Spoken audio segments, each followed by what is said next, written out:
Assalamualaikum teman-teman, ketemu lagi di channelnya Aat. Hari ini aku mau baca surat Al-Lahab. Al-Lahab artinya gejolak api. Al-Lahab surat ke-111. Ada 5 ayat. Diturunkan di kota Mekah. Yuk kita baca.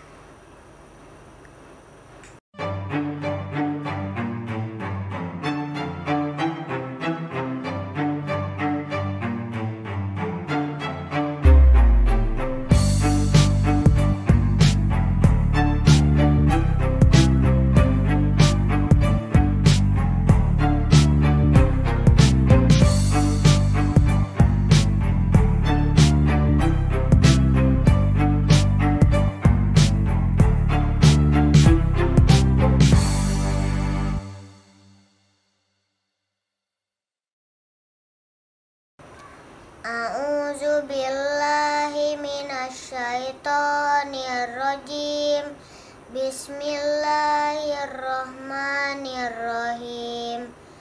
Tabbat yada abi lahabi wa tab, ma agna anhu maluhu wa ma kasab, sayasla naron zata lahab, wa mra'atuhu hammalatal hatab, fi zidiha hablum mim masad.